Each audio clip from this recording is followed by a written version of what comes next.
Ya. 7:59, no sea imprudente, Felipe, hombre. Don Diógenes Orjuela es el vicepresidente de la Unión Nacional de Trabajadores del Estado. Señor Orjuela, buenos días. Muy buenos días para usted y para toda la amable audiencia. ¿Les había consultado el gobierno la posibilidad de congelar salarios de altos funcionarios, como lo anunció ayer el presidente Petro en Cartagena? No, de ninguna manera. Ese es un anuncio sorpresivo hecho por el presidente de la República, que entre otras cosas está por fuera de lo que en el país está regulado para los incrementos salariales de los trabajadores del Estado. Estoy viendo normas de función pública que señalan que eso no sería posible. ¿Cuáles son los argumentos que ustedes señalan para decir que esto simplemente sería un anuncio que no se puede concretar? Mira, Ricardo, la negociación de los salarios de los trabajadores del Estado está regulado en el país por el decreto 160 de 2014, el último sobre el tema que, entre otras cosas, se vio obligado el gobierno a expedirlo por orden de la Organización Internacional del Trabajo. Allí se establece que una de las funciones de esa mesa, que es la que define los salarios mínimos, los salarios de los trabajadores del Estado, que es la mesa central de negociación de los trabajadores del Estado.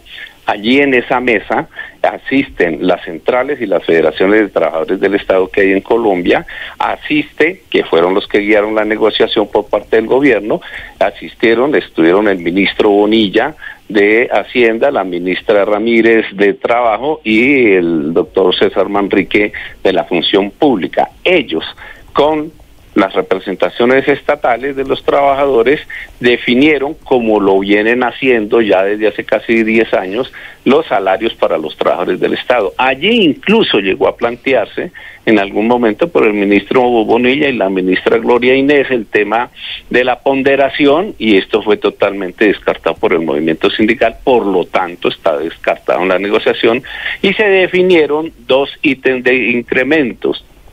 El 1.5% que se aplicó para este año que está corriendo, que se pagó en julio de este año, la negociación terminó en mayo de este año, y esas negociaciones normalmente las tenemos acordadas para 2 años, y los incrementos se hacen para 2 años, o sea que el incremento del año 2024 está pactado en un acuerdo que se firmó en mayo de este año, que fue así. Entonces le digo 1.5 sobre la inflación para el 2023 y 1.6 sobre la inflación para el año 2024. Lo único que le corresponde al gobierno en enero es que, de una vez conocida la inflación del año 2023, él le debe sumar 1.6 a los salarios existentes y sacar las tablas salariales. Es decir, que debe quedar claro que el incremento de los trabajadores del Estado no es una discrecionalidad del presidente de la República o del gobierno nacional o de los gobiernos departamentales, sino que resulta de un proceso de negociación con el gobierno y las centrales y las federaciones estatales, y eso ya está definido.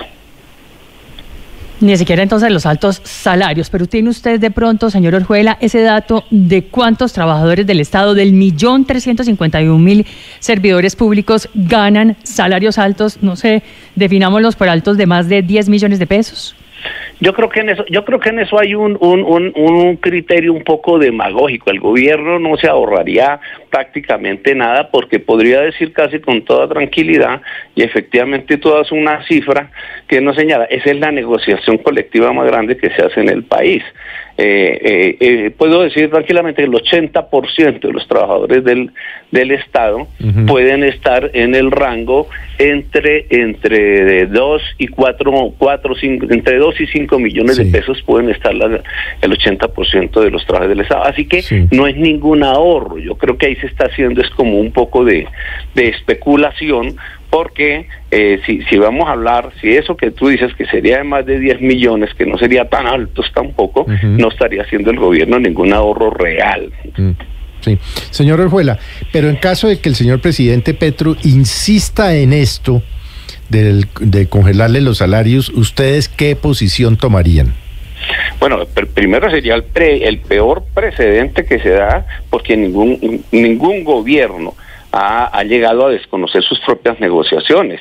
Voy a señalar, la negociación para el 21 y el 22 tenía una dificultad enorme y da los efectos de la pandemia. El país está en una situación mucho más difícil que la que puede estar ahora, y ni siquiera el gobierno de la época llegó a pensar una cosa de estas, inclusive manteniendo un rango que ya habíamos negociado en los primeros 2 años de Duque de 1.32 y 1.32, se acordó para el 2021 se aceptó el 1%, pero el 1.64 para el año 22 para mantener ese rango de 1.32 y para estos 2 años el 1.5 y el 1.6, así que sería un pésimo mensaje a los trabajadores y un pésimo antecedente de un gobierno contra los trabajadores que el gobierno insistiera en eso y tomara una decisión unilateral que no estaría respaldada por el movimiento sindical. Yo me acuerdo que en esas épocas ustedes decían: el movimiento sindical está en alerta, y empezaban a hablar de posible hora cero de paro o de movilizaciones. Si eso que dijo el presidente ayer se pudiera llegar a concretar, ¿ustedes entrarían en ese mismo estado, a pesar de que, pues no es un secreto, ustedes apoyaron al presidente Petro para llegar a la presidencia?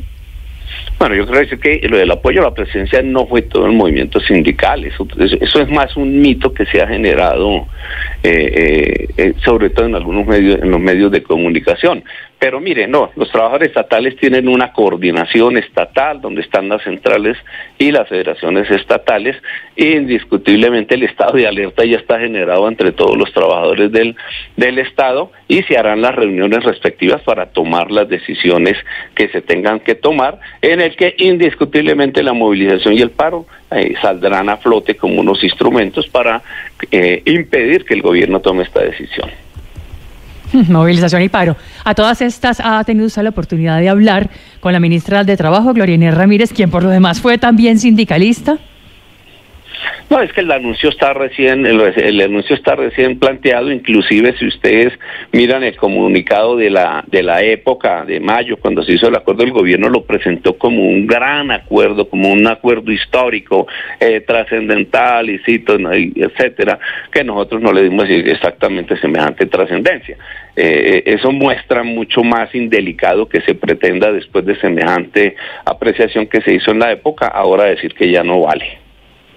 Las 8:06, es Diógenes Orjuela, vicepresidente de la Unión Nacional de Trabajadores del Estado. Señor Orjuela, me recuerda un oyente que usted apoyó la candidatura de Sergio Fajardo y de Robledo. Sí, yo en general he estado acompañando las fórmulas de centro en este país, porque nunca me han gustado los extremos. Muy bien, ahí está la claridad. Por eso nos decía usted que no todos los sindicalistas habían votado con el presidente Petro. Víctor, la última pregunta. Señor, déjeme hacerle una última pregunta al señor Orjuela. A propósito de temas salariales, pues la próxima semana se instala la mesa de concertación del salario mínimo para determinar el incremento para el próximo año. ¿Ustedes ya tienen alguna posición en cuánto debería subir? ¿Ya hay alguna cifra en mente de pronto unificada por cuenta de todo el movimiento sindical? No, ese es un tema que en este momento se está haciendo al interior de las diferentes centrales obreras.